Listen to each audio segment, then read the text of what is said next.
Alright, here's a review of angles for you so you can remember and learn the patterns at home.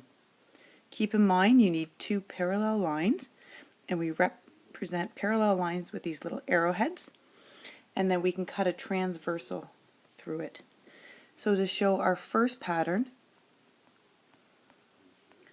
of alternating angles, we also call that Z pattern, keep in mind. Let's see if we can show that with a different color here. Our Z pattern follows through here. So that means our angle in there and our angle in there will be equal to each other. So if we had two parallel lines with a transversal, parallel, angle A would be equal to angle B. Angle A is equal to angle B. Another Z pattern that occurs can also go this way. So the angle in there and the angle in there are also equal to each other. Alright, another pattern that occurs when we have two parallel lines and a transversal is our F pattern.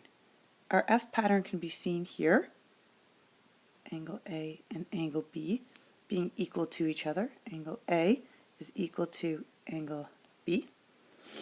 As well, the F pattern can also be backwards. So you can see it in blue here too. That angle is also equal to that angle in there. One more pattern that occurs. Sorry, let's take this back up for a second and actually write down that this one was called our F pattern.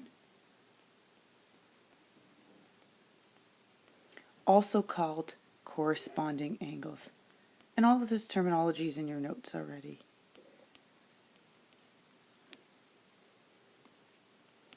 Last one is our C pattern. So again, two parallel lines, a transversal, and there is a C that occurs within there. Now this one's a little bit different because these two angles don't equal each other.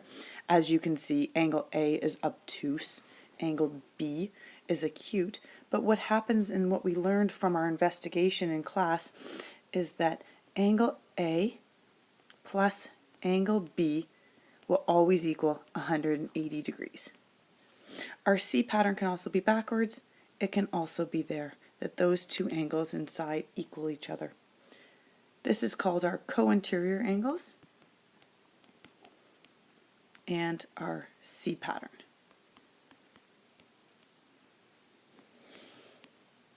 Lastly, some other things that we looked at that you can review is our opposite angles, and that means that angle A is equal to angle B there. Angle A will always equal angle B in that X, and that's called opposite angles.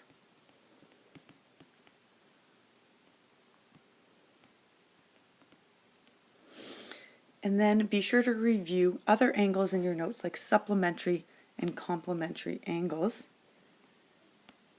Supplementary angles are ones that equal 180 because of straight line. So we can say that we have a straight line there, pretend it is. Angle A plus angle B equals 180 degrees, and that's called supplementary angles.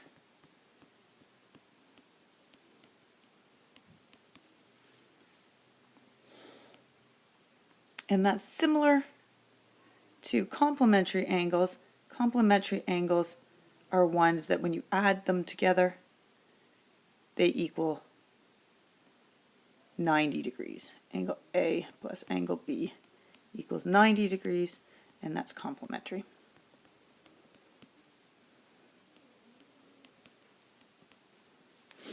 The last thing I'll do for you here is I'll just put a couple quick examples here so you can review at home.